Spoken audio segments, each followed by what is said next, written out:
Welcome to the channel. Today we embark on a journey through time, venturing deep into the heart of medieval England.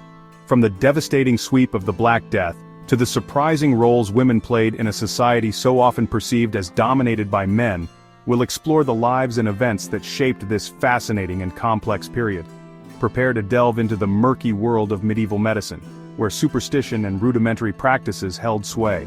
Witness the simmering tensions that boiled over in the Peasants' Revolt, a dramatic challenge to the established order.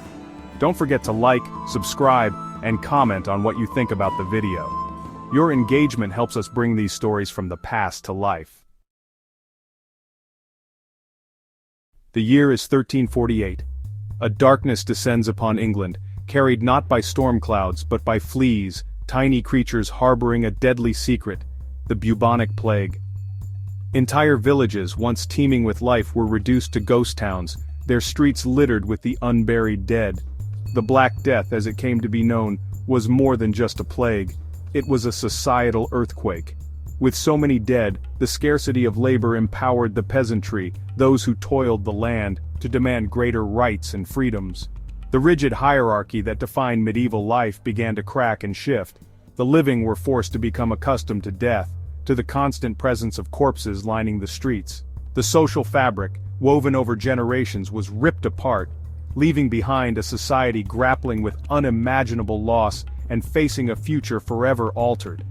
From the ashes of this catastrophe, a New England would eventually emerge, forever marked by the scourge of the plague.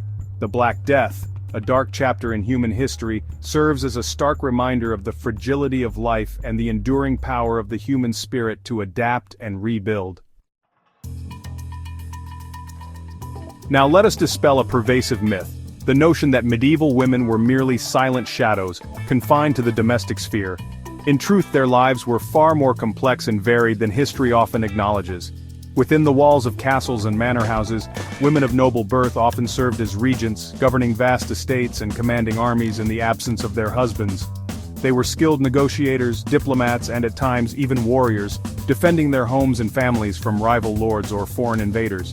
In towns and villages across England, women engaged in a wide range of trades, from brewing ale and baking bread to running shops and practicing medicine. They were weavers, spinners, and merchants, their skills essential to the economic lifeblood of their communities. Imagine a bustling medieval marketplace, a riot of sights, sounds, and smells. Amidst the throngs of people, you would find women, their voices ringing out as they hawked their wares, bargained for supplies, and managed their businesses with shrewdness and determination. Their stories, often overlooked or dismissed, paint a richer, more nuanced picture of life in medieval England. Chapter 3. Medieval Medicine, a mixture of superstition and innovation. Picture a time when illness was often seen as a punishment from God or the work of malevolent spirits. The tools of a medieval physician were a curious mix of the familiar and the bizarre. Bloodletting, the practice of draining blood to restore balance to the body, was a common treatment for a wide range of ailments, from headaches to the plague. Leeches, those slimy little creatures, were considered a medical marvel, their appetite for blood believed to draw out impurities and promote healing. Herbal remedies, passed down through generations, offered a more natural approach to healing. Surgeons, often barber surgeons, performed procedures that would make even the most hardened viewer squirm. Yet, amidst the blood and the pain, there were glimmers of innovation. The study of anatomy, though hampered by religious taboos, began to advance, and surgeons developed new techniques for setting bones and treating wounds. Medieval medicine, though often crude and misguided by modern standards, was a dynamic field, driven by a desire to understand the human body and alleviate suffering. Chapter 4. The Peasants' Revolt, a Cry for Justice. The year is 1381. England, still reeling from the Black Death, faced the Peasants' Revolt. Burdened by heavy taxes and oppressive laws, the peasantry was pushed to the brink. The spark was a poll tax, seen as the final straw. Armed with tools, they rose up, seeking justice. Led by Wat Tyler, they marched on London. Fear gripped the ruling classes. They stormed the city, clashing with the king's men. Though unsuccessful, the revolt sent shockwaves through society. It remains a stark reminder of the desire for justice and equality. Chapter 5. The Domesday Book, a window into the past. In the aftermath of the Norman conquest, a monumental undertaking began, a project that would forever alter the landscape of English governance and leave an indelible mark on history, the creation of the Domesday Book.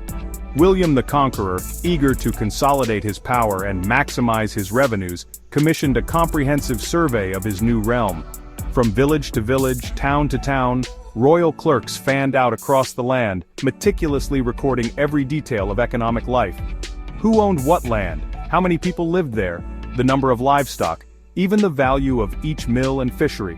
Their work, a testament to both the ambition of William the Conqueror and the advanced state of record-keeping for the time, resulted in a document unlike any other.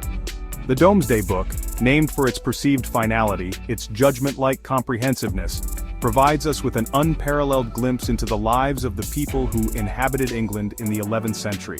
It reveals the intricate workings of the feudal system, the distribution of wealth and power, and the daily realities of life for both the wealthy landowner and the humble peasant. This remarkable document, a treasure trove of historical information, allows us to trace the lineage of families, the ownership of land, and the very fabric of English society across centuries.